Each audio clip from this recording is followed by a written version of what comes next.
This episode of the Farmers Weekly podcast is brought to you in association with Bayer Crop Science.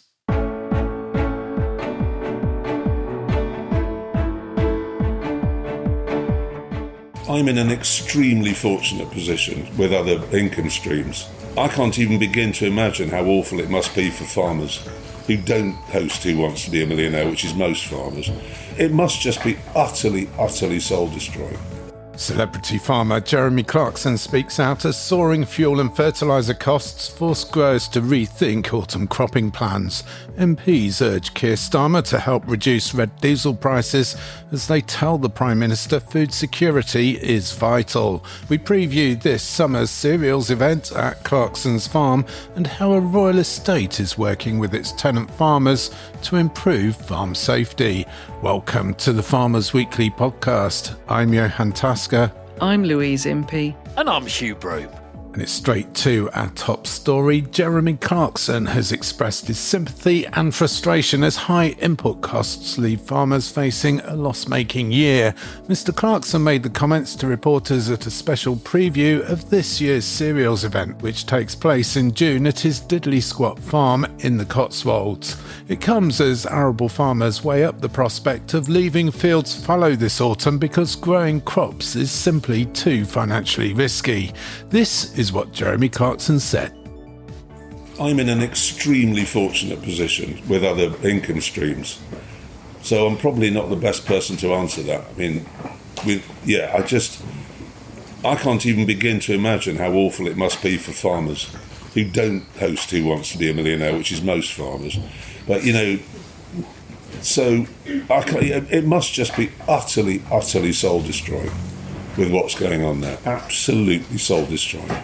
It hurts me enough when you lose money, which we managed to do last year, and you just think, Christ, a lot of work into that and lose money. So it fills me with despair. But I do agree, actually, with what Caleb said about people need to eat. So somehow, when we get rid of this government, somebody, hopefully a little more enlightened, will come along and it'll all get better.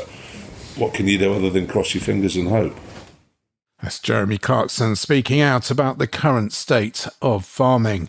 Now, the Labour government, and DEFRA, of course, says it is indeed supporting farmers with the biggest agricultural budget on record, lots of grants and the soon-to-be relaunched Sustainable Farming Incentive. Well, Louise was there when those comments were made and she took the opportunity to catch up with Charlie Ireland, Jeremy Clarkson's farm business advisor and agronomist. And she asked Charlie what farmers should be doing to help ensure the sums stack up in the months leading up to autumn drilling. I think farmers have to be really honest about their net margin capabilities from producing crops. Focus on those that give them the best margin with the least risk and the least volatility and the highest net margin. And they probably comparing that, if they can, to some of the sustainable farming incentive options that they have in historic schemes. Because a lot of those historic schemes will have flexibility. You'll be able to flex the area of certain options, and that may well lend to a better margin and realistically better cash flow because of the timing of the sustainable farming incentive payments than growing crops. Now that won't be, that will be hard to take for some farms because, the job of a farmer is to produce. Yeah. But actually, where we are now, we have no cushion from BPS, so that's factor number one, that's been removed. We have volatility in commodity prices. At the moment they're quite depressed, but it doesn't mean they will go up. Oilseed rape's moved a lot in the last 8 months. It's moved a lot in the last 8 weeks. And we have this growing inflation within our crop production, and that's not just fertiliser, but that will also be fuel, definitely, which we've seen immediately. Labour has continued to increase year on year. The national living wage has just gone up for a lot of farm workers, nearly 10% again. So we've got this three-pronged sort of pressure on farms, which is which adds to the risk of farming. And I think just managing that risk is a key decision for farms, over the next 4 to 6, 8 weeks, 2 months, 3 months before harvest, so they can make a really clear plan for the harvest cycle 2027. So, for example, Charlie, should farmers be buying next year's fertiliser now? What sort of things should they be looking at?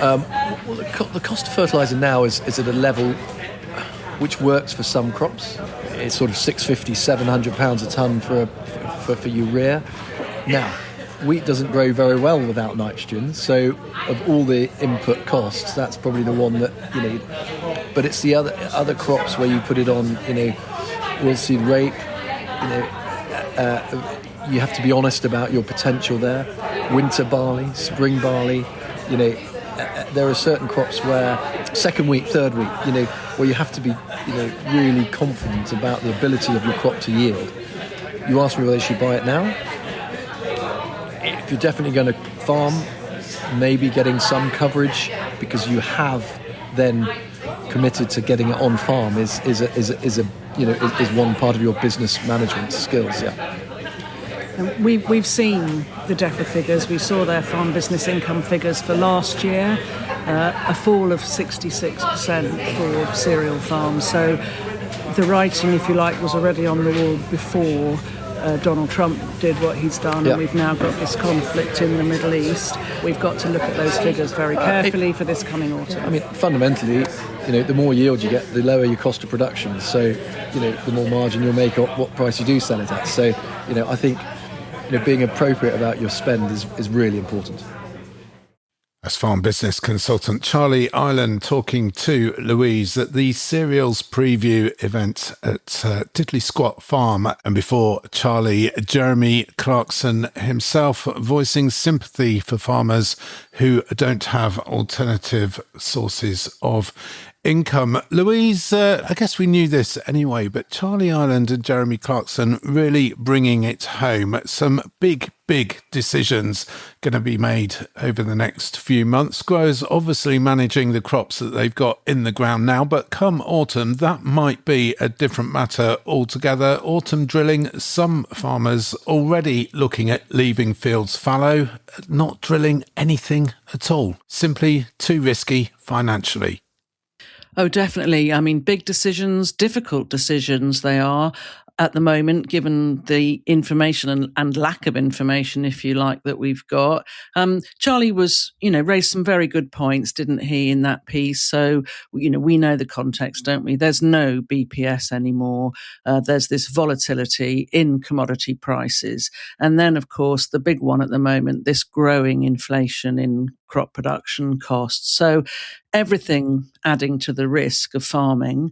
The fertiliser one is obviously occupying people's minds at the moment. And as Charlie pointed out, if you look at prices now, those costs, they work out at around about £350 a hectare on fertiliser. So what's that? That's equivalent to 2 tons of wheat at today's prices, isn't it? So that's a thought that really does concentrate people's minds. I quite like that term, be cost appropriate, because that's going to be really important as we go into the next cropping year. Hugh, it's a favourite phrase here on the Farmers Weekly podcast, I guess. Keep on top of the numbers. More important than ever at the minute. Yeah, it's completely, isn't it? I mean, we've always said it, but now more than ever. And the key thing is just it's the support environment is so different now, and there just isn't that support thing there. And anyone that was thinking of either slowing down, producing less, if you're a tenant, you've still got rents to pay. So the idea of just stopping and doing nothing for many, many businesses, it's just not applicable. There's still finance to pay. If you do stop, you've got to stop big time.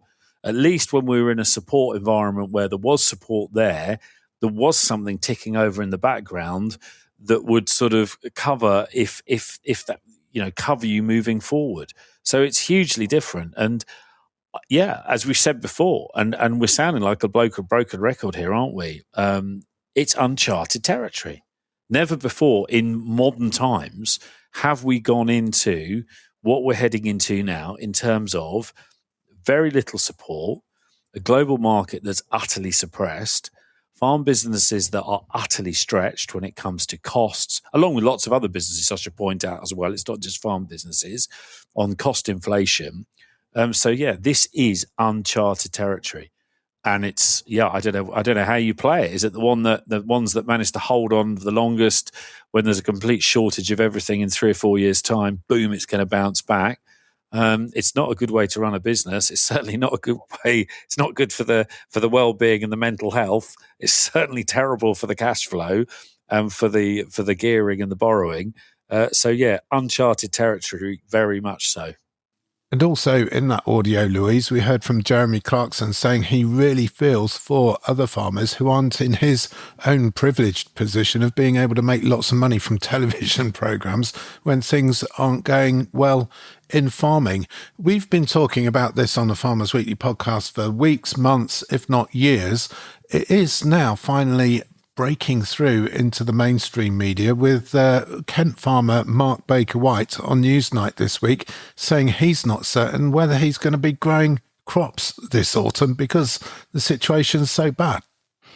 Yeah, no, and he's not alone, is he? I mean, I have been having some interesting conversations with farmers and agronomists on this very topic over the last week. And one farmer I spoke to yesterday said to me, well, I sat down with my agronomist this morning. We're going to be putting in more grass. Well, he happens to have 1,600 sheep, so that helps. So that's one thing he's going to be doing. He is going to stick with growing wheat because he's got the potential to produce very good crops, so he can still make that work. The other thing that he said to me was that he's got the capability to apply both liquid and solid fertiliser. So he said, when some cheap fertiliser or better value fertiliser comes along, I will grab it with both hands because he said, I've got that flexibility with its application. So, yeah. I mean, Jeremy Clarkson actually made the point yesterday that he'd been told not to grow any wheat or barley even before, as he put it, Trump kicked off. He did then point out actually that he has to grow barley for Hawkston for the beer.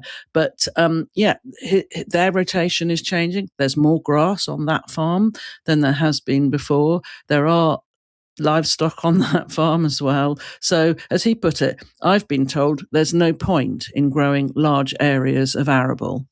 There you have it. Obviously, that's on a Cotswold brash soil, so with quite a lot of stone in it. So, never will get the highest yields there. So, they're looking at other things, and that's what a lot of people are doing.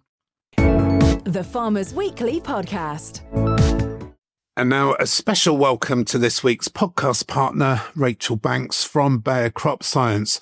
Rachel, welcome to the podcast. We're going to talk about what's happening in the field this spring. Cereal crops looking good. We had a solid start last autumn, but all this mild, wet weather we've been getting, the perfect storm for diseases like septoria, mildew and eye spot. But you've got a new Bayer Crop Science product to help us out. Yeah, that's right. So Vivalis is our new early season T1 fungicide. It's designed to handle this exact kind of heightened disease stress. It's a mix of the newer SHI active called Iblon and the established azole prothioconazole. And as well, it's approved for use on wheat, barley, oats, and we've got some other cereals in there as well. So it works against these foliar diseases like septoria, powdery mildew, all those nasty stem diseases we see too much of. Yeah, exactly. But its real strength here is how it tackles rusts, including actually the YR15 strain that has been quite a big concern for winter wheat growers this season. So if we get into the science a little bit then, there's a really interesting component to the molecule structure that supports its efficacy. Yeah, so the Iblon component of Vivalis has this unique molecular feature at its core. It's called a nitrogen cyclopropyl ring. It's kind of like a turbocharger. So it boosts the fungicide's own power, often referred to as its intrinsic ability, which means that you get really reliable performance against a broad spectrum of diseases, even when the weather and other conditions are really quite changeable. And you've some more good news too. Yeah, so thanks to a lot of work at a regulatory level, we can now use all Iblon formulations, including Vivalis, across the same field season after season. So Vivalis is a really robust tool using some quite smart molecular tech in it to keep out those tough rust strains. I'd consider it for your crop protection plans and definitely speak to your agronomist. Rachel Banks from Bayer Crop Science, thank you for joining us. Use plant protection products safely by reading the label and following all the safety precautions. For more information, visit our website cropscience.bayer.co.uk or speak to your local contact. The Farmers Weekly Podcast. Now we're hearing lots and lots about ag inflation and the rising cost of farm inputs, including red diesel and fertiliser. Prime Minister Kier Starmer was quizzed on the issue this week in the House of Commons. First up, Labour MP for Scarborough and Whitby, Alison Hugh. Last week I met with farmers in Whitby who are deeply concerned about the skyrocketing price of red diesel. In January the fuel cost was 64 pence per litre and it has since doubled. With the busiest period of the farming calendar approaching, can the Prime Minister outline what measures the government is considering to support farmers impacted by these rising costs? Can I assure her that we have been looking at that in the various meetings we've been having, particularly the red diesel question, and looking at contingencies. But in addition to planning for those contingencies, it is really important that we double down on our work to de-escalate and to open up the Strait of Hormuz.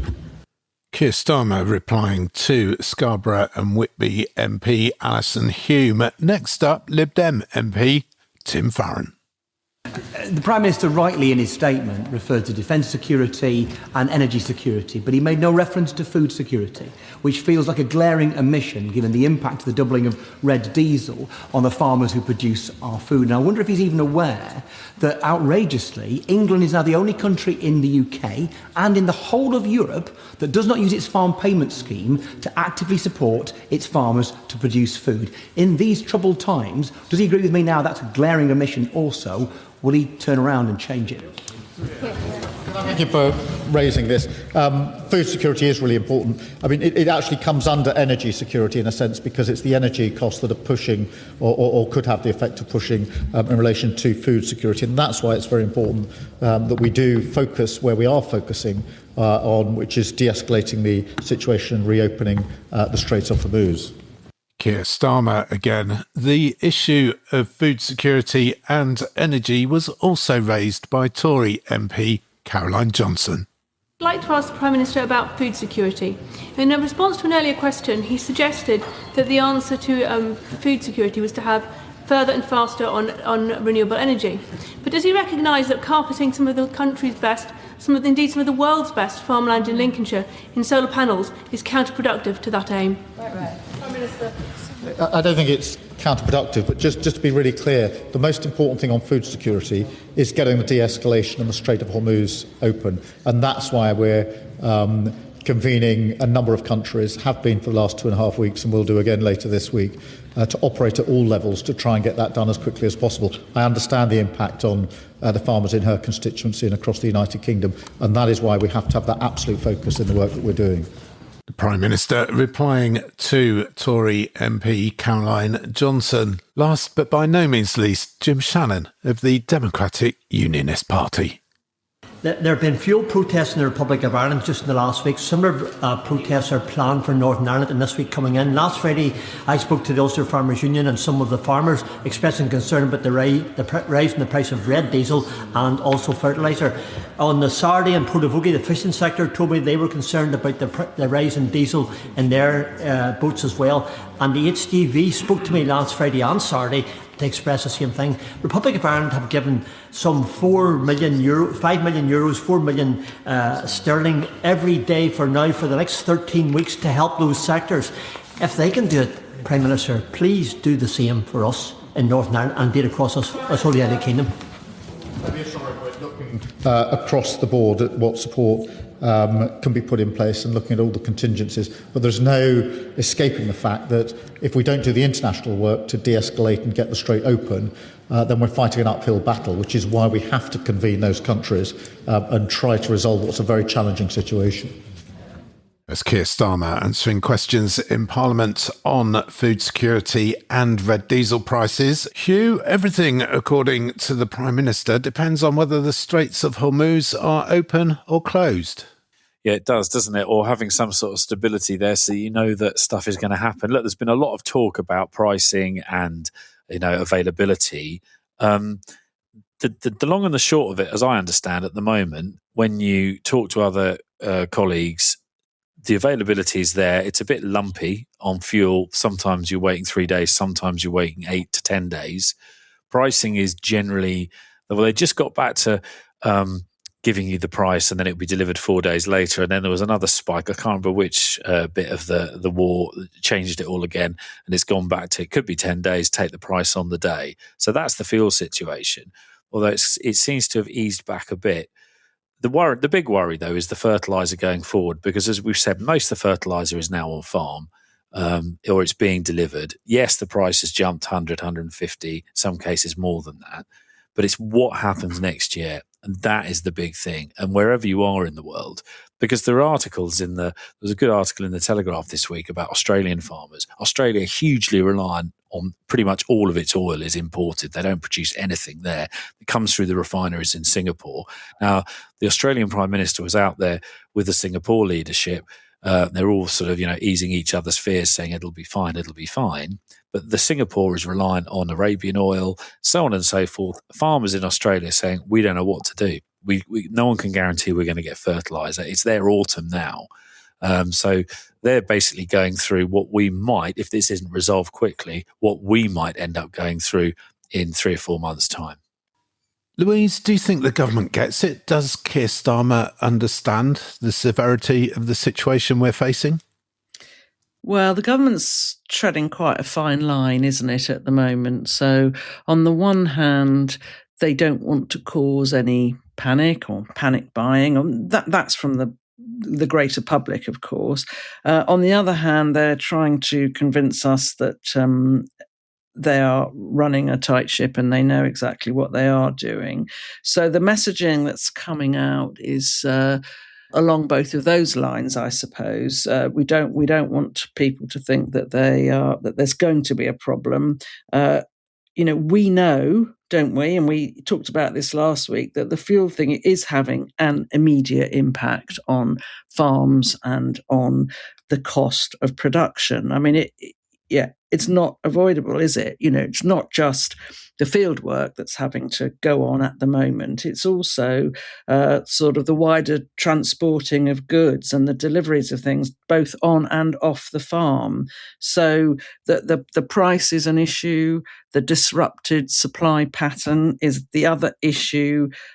Is the government doing enough? Well, no, I don't think that they are.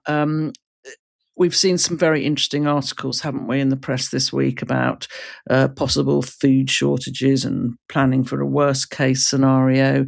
Interesting that at least one of the supermarkets immediately responded yesterday, didn't they, saying, no, of course there aren't going to be any food shortages. There might just be slightly less choice than people are used to. So there's a lot more discussion going on. And I think the government probably does need to take a much closer look at farming and the implications that it's having, because, of course, that is food production.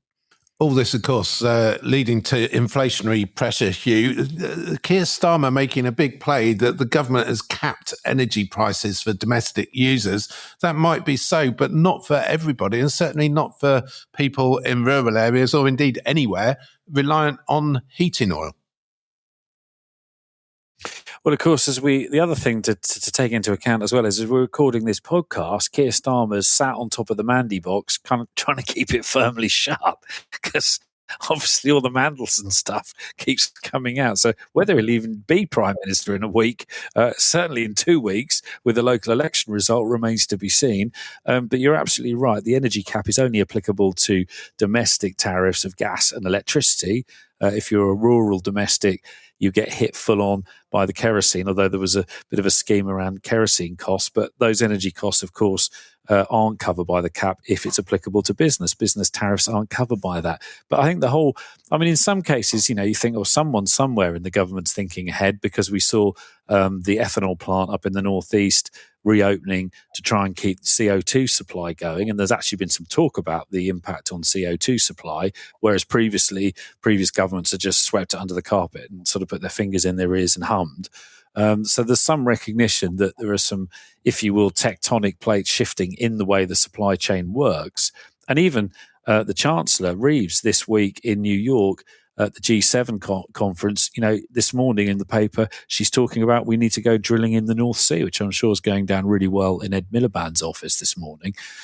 So there's some recognition, but aside all of that is the whole who's actually in charge here. And if the Mandy box keeps yielding, like I say, might not be any government left. And I say we've got local elections coming up, which is a minor fly in the ointment compared to what's happening globally. But in terms of how that impacts the government machine here, it's going to have a big impact. The Farmers Weekly Podcast. The Farmers Weekly Podcast. You're listening to the Farmers Weekly podcast. Welcome along wherever you're listening to us from. You can email us podcast@fwi.co.uk. And if you're in the UK itself, you can message us, as always, by texting the word farm, followed by a message to 88440. Right, I'll tell you what we'll do. We'll talk a little bit more about Jeremy Clarkson's Diddley Squat Farm and the launch of this year's cereals event. Louise, we heard a little bit about it earlier, but you went along. What was it actually like? Well, at the beginning, I thought, this is going to have a little bit of a pantomime theme to it, because we had a press conference where the three of the main characters from the television programme came in and sat down. So we had Jeremy Clarkson, we had Charlie Ireland, and we had Caleb Cooper. And the first thing that happened, which quite often easily happens in marquees on a bumpy surface, is that Charlie Ireland's chair fell over. So we immediately had a disappearing act as he went under the table. But it was fine. Luckily, he wasn't hurt, and we picked up and carried on from there. We know, don't we, there's a very good dynamic between those three characters. So we had an entertaining press conference. On the more serious side, it's a lovely site. It's got fabulous views. It's quite exposed, I would say, that site. So the crops are a bit further behind than they perhaps would be in the eastern counties. But I think it's going to be an excellent event. I think there's an awful lot of stuff that we don't actually yet know about that's going to take place over the 2 days. And Jeremy says he's extremely excited about it. He was told by Charlie it's the most prestigious farming event that he could hold on his farm. So he's looking forward to it. He did make the point, actually, which I totally understand. He said, this huge, great big site doesn't seem to have been anything there all over the winter. But then all of a sudden, of course, now all the plots are growing really well, and so it's actually taking shape, and he can see what the visitors are going to be able to look at. An interesting point is that the host farmer apparently always digs the soil pit, so Jeremy will be on a digger shortly doing that. What could possibly go wrong? And saying that, Louise, they are determined that this is going to be a serious event for professional farmers and other people in the industry. It's not just going to be a 2-day jolly promoting Clarkson's farm.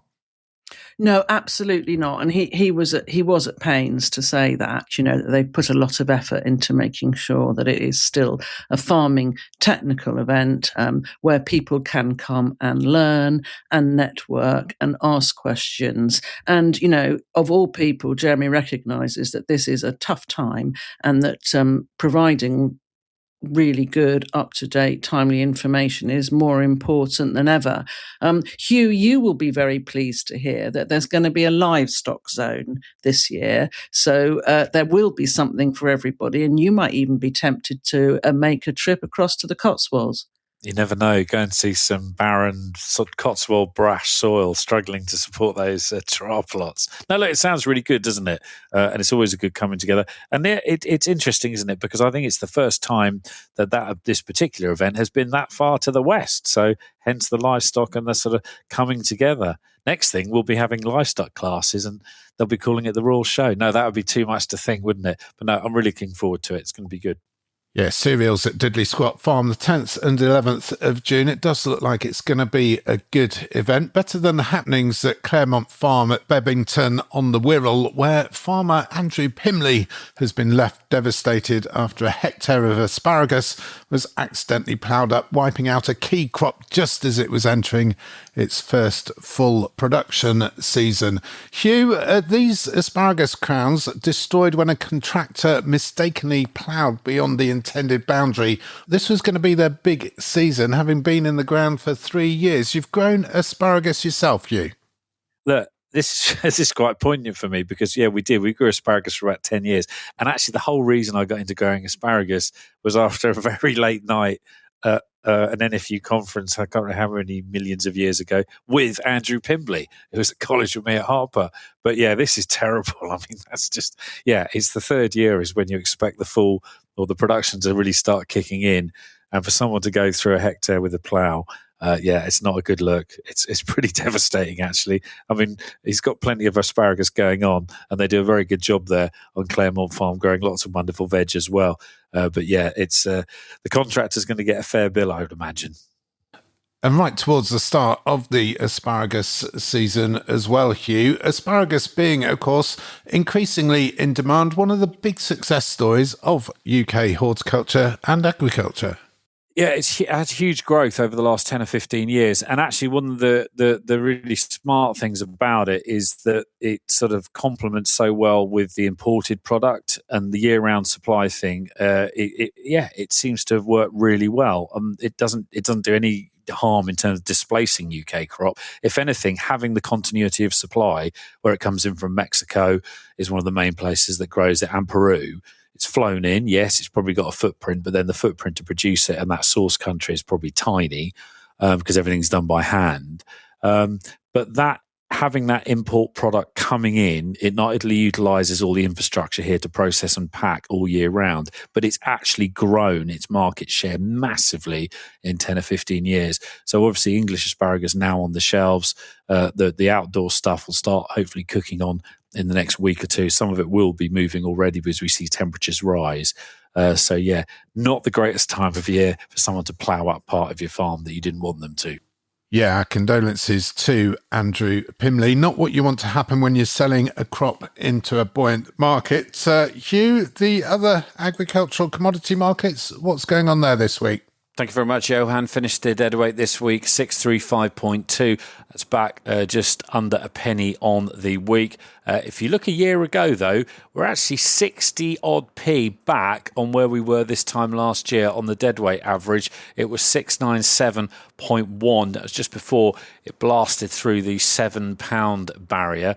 The live weight, 360.3. That's back 5p on the week. Sheep price is easing, 846.7, back from 865.5.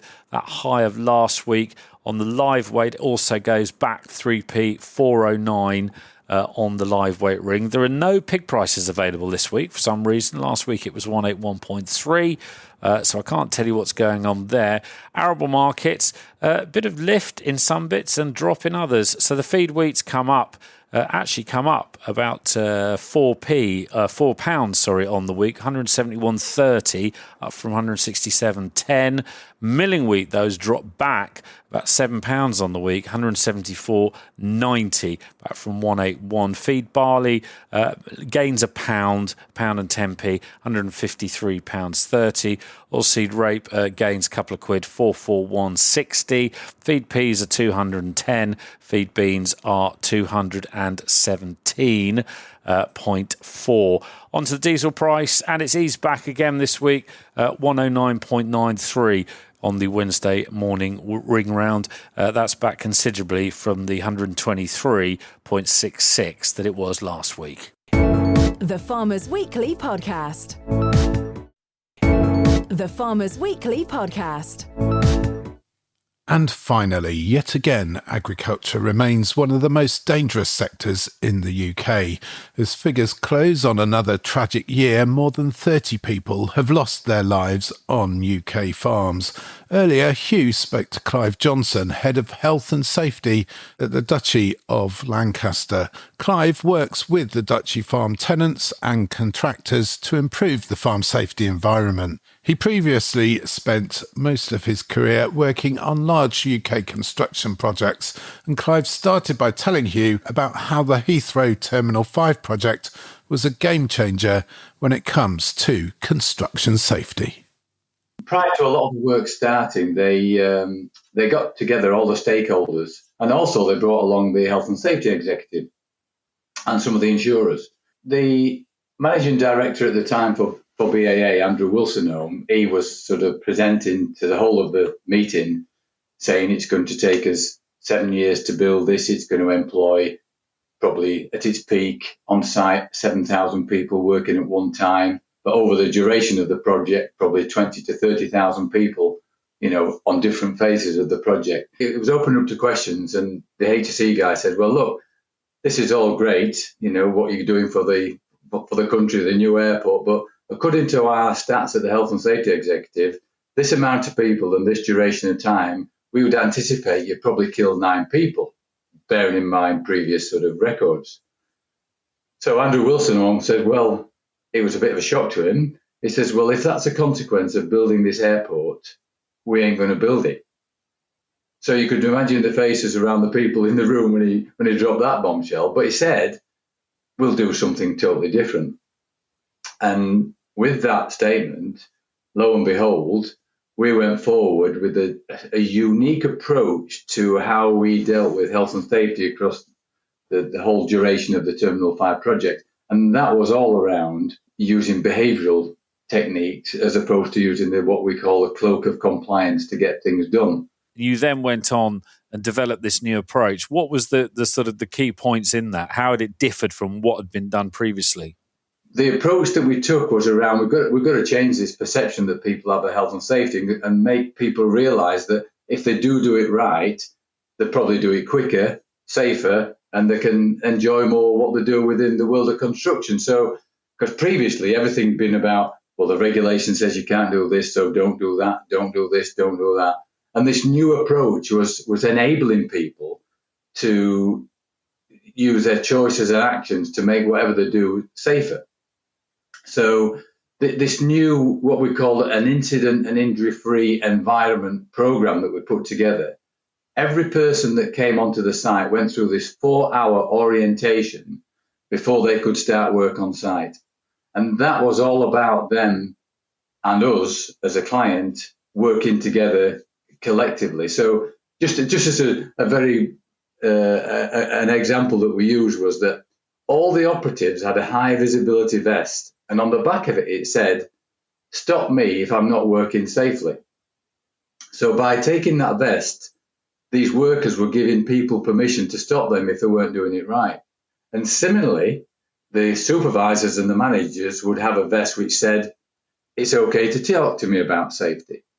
And those two breakthroughs gave people permission to talk to each other. And even if they weren't working in the same trade, you could walk past somebody and say, "Well, crikey, that doesn't look very right." So you gave people permission to intervene, I suppose, is the right way to do it. But. And the final outcome for Terminal 5 as the project, what was the outcome in terms of health and safety in the end? We didn't want any fatalities within the project, but unfortunately there were 2. So there was one probably early on in the project where somebody fell from when we were building the car park. It wasn't a fault of his own. There was a component failure within the shoring pins and the slab fell away. 2 guys fell the same distance. One guy died and the other guy didn't. So Luck had a massive part to play in this tragic incident. And then there was one really right at the end of the project where there was a fatality involved within the installation of a lift within one of the lift pits. 2 was certainly more than we wanted, but it was certainly 2 was better than 9, what was predicted by the authorities, Taking that into what you do now, which is helping tenants on the Duchy Lancaster estate, farm tenants looking at their health and safety. It's a very different climate from a building site with thousands of people working on it. Farms are very different places, aren't they? There's one or two people, sometimes people just on their own. How are you now working with those guys to make them safer? Well, when I came across to the Duchy from the PLC world that I worked in for 20 odd years, my previous life was working with big contractors, what you call first and second tier, the cream of the sort of contractors, really, Skanskas and the Langer Oaks of the world. I came into world then within the rural agricultural environment where I was dealing with contractors, and I would class them as fourth, fifth and sixth tier. So they've got all the skills, but not necessarily they've had all the right sort of competencies from a health and safety perspective to do the works.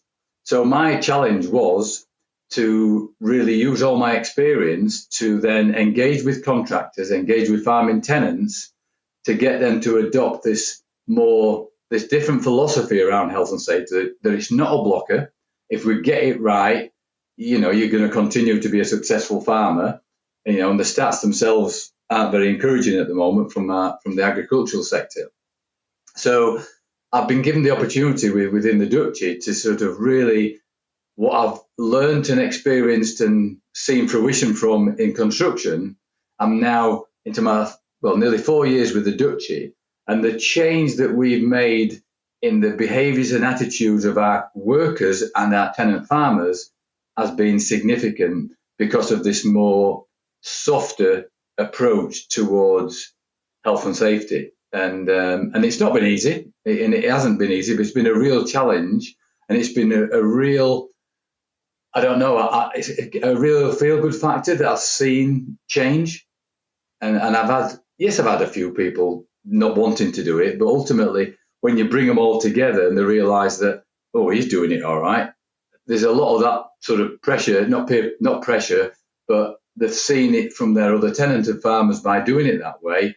They're getting some really positive results, and ultimately they're going home safely and without any risk to health. And all the presentations I've done to our farming tenants and to our contractors always been about their choices and actions. And every one of them I've asked what's the most important thing in their life. They've all said it's their family. So my approach has always been around, well, look, these things that you're doing on the farms every day, and I use the word improvisation because that should be the middle name of most farmers, really, because that's what they tend to do, improvise. And improvisation in my world's always led to where there's been injury or health issues because of they don't do it for the right reasons. They just do it for quickness, can't be bothered to do this. But if you get into them and explain to them the positives of around their choices and actions and making it relevant and personal, I've seen that change. What's different now that's happening on those farms for those farm managers, business owners and their farm workers? What's different now to what was happening 4 years ago before you started? What we've done, we've empowered them. We've led with leadership. We've got some great leaders within the business in different surveys around the country, from Lancashire, Yorkshire, Shropshire, where we have all these different pie and pint nights. We've seen the change with empowering them and saying, well, look, this is how we should do it properly. And if you do it properly, you're always going to get the support from the Duchy of Lancaster. We send notices out to them, like bulletins to the farming tenants about what's happening in the world of agriculture. We send them the health and safety stats and we say, look, if you're going to be doing this, this is the right way to do it. And if you want to get some advice on it, give Clive a call. So we've opened that dialogue with the farming tenants, where a lot of them before that, they felt like they've got nowhere to go to ask. We give them that sort of platform where they feel that it is okay to speak up. We're giving them that opportunity to do that. And I think that's been the biggest change for me, that they've seen that we're there to work with them. And what that's led to is them coming to us and asking questions. That's Clive Johnson there from the Duchy of Lancaster talking to Hugh about farm safety. Hugh, we can learn a lot in farming from the approach taken by the construction sector on safety, and that approach taken by the Heathrow Terminal 5 project really brings it home. It does. It really brought it home for me. I first met Clive the other week at an NFU regional board meeting. He came along to talk about, one of the people got him along to talk about health and safety. And it just struck me. And I just thought that, they sat down to plan Terminal 5. They're sat there with, as he said, with the investors. Everyone's got, they've already spent X billion on planning and design. And then the head of Heathrow turned around and said, well, the HSE guy said, on our forecast, 9 people are going to die on this site. And the head of Heathrow says, well, we're not going to build it then. If you transpose that to UK farming, and the great and good of the UK farming sit down to plan the year and go, well, based on the current figures to feed the nation, 61% of the nation's food, 33 people are going to die. I mean, I don't know. And yet we're still doing what we're doing. So for me, that is a real big thing. And then obviously you heard in the audio the work that he's been doing to sort of transpose some of his 30, 40 years nearly of experience in construction at a pretty high corporate level, to transpose that into the work he does now with the Duchy and its tenants on farm.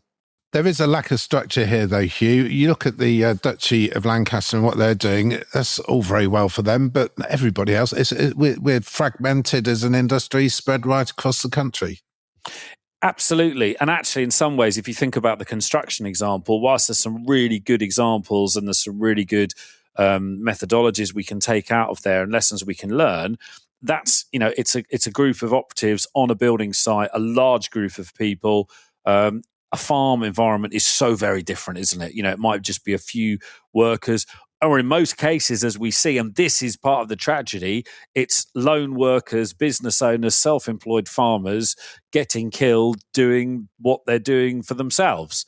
So it is hugely different in terms of some of the comparisons. However, as you say, fragmentation it is. As I see it at the moment, the whole job, whether it's around training, whether it's around health and safety, around communication, the whole thing is in chaos. And some people are going to get stroppy and throw rocks at the radio and say, no, we do this training and we do that training. Yeah, you might do, but the whole thing is in total chaos. There is no structure. There is no structure whether you are a school leaver, apprentice, or a work experience person. There is no structure further through, whether you're in the workplace. There are limited areas where the CPD in certain sectors, bits of, say, agronomy and crop spraying, for example, certainly in the monogastrics, pigs and poultry. But look at the rest of the industry. There is no structure. There's no structure at the top in terms of owners and managers and leaders. So it is a real mess, I think. I mean, we have these groups that come together that talk about farm safety. There's various things going on. But ultimately, they're coming together every year, whether it's Farm Safety Partnership or whatever it is, and the numbers aren't changing, are they? So we need a revolution of something to happen, or we're just going to carry on doing the same thing, killing the same amount of people, and causing the same amount of tragedy for lots of families up and down the country. Louise, 30 or so fatalities in farming over the last year. This is a fatality rate that we in agriculture simply can't seem to shake off or improve. Well, sadly not. It's terrible, isn't it, really? But I was, I was impressed by what Clive had to say. It wasn't really anything completely new or very radical, but it's just embedded in the system. And as he said, it's empowered people to do things properly, to lead by example, and it's really making a difference. So it is entirely possible that there was nothing there that other farms couldn't do or shouldn't do. So well done to him for doing that. But come on, everybody, you can do the same. You don't have to have Clive in there telling you what to do.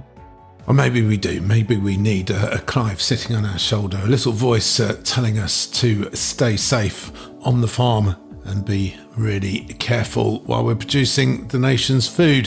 That is it for this episode of the Farmers Weekly podcast. We do hope you've enjoyed what you've heard. If you have, do subscribe to us wherever you get your podcasts. And if you've really enjoyed what you've heard, do leave us, please, a 5-star review. We'll be back next week with all the latest news, views and analysis of all the biggest stories affecting UK agriculture. But for now, until next week, I'm Johann. I'm Louise Impey. And I'm Hugh Broom. Stay safe and thank you for listening.